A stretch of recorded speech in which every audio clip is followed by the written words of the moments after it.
प्रशासनातील काही अधिकाऱ्यांच्या निष्काळजीपणामुळे एका गावाच्या नोंदी दुसऱ्या गावाच्या यादीत जोडल्यानं लोकांना माहिती मिळत नाही।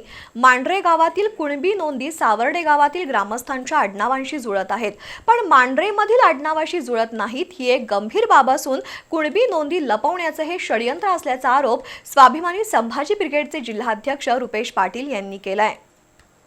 करवी तालुक्यातील सावर्डे दुमाला इथं कुणबी दाखल्यासंदर्भात मार्गदर्शन सभा झाली। स्वाभिमानी संभाजी ब्रिगेडचे जिल्हाध्यक्ष रुपेश पाटील यांनी कुणबी नोंदी वाचून दाखवल्या। कुणबी दाखल्यासाठी लागणाऱ्या कागदपत्रांची आणि कायदेशीर प्रक्रियेसंदर्भात त्यांनी मार्गदर्शन केलं।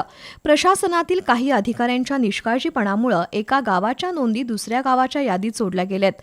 मांढरे गावच्या नोंदी त्या गावातील आडनावाशी जुळत नाहीत, मात्र या गावातील कुणबीच्या नोंदी सावर्डे गावातील लोकांच्या आडनावांशी जुळत आहेत, असं रुपेश पाटील यांनी सांगितलं। थेट याद्या बदलून कुणबी नोंदी लपवण्याचं हे षडयंत्र असल्याचा आरोप रुपेश पाटील यांनी केला। कारंडे, कानडा, भोसले, भोसला, निकम, पाटील, मोहिते अशा आडनावांच्या कुणबी नोंदी आढळून आल्याची माहिती त्यांनी दिली। यावेळी स्वाभिमानी संभाजी ब्रिगेडचे जिल्हा सचिव बाबूराव शिंदे, कार्याध्यक्ष राहुल पाटील, करवीर तालुका उपाध्यक्ष अरुण पाटील, सरदार पाटील, अनिकेत पाटील, शशिकांत साळुंखे उपस्थित होते।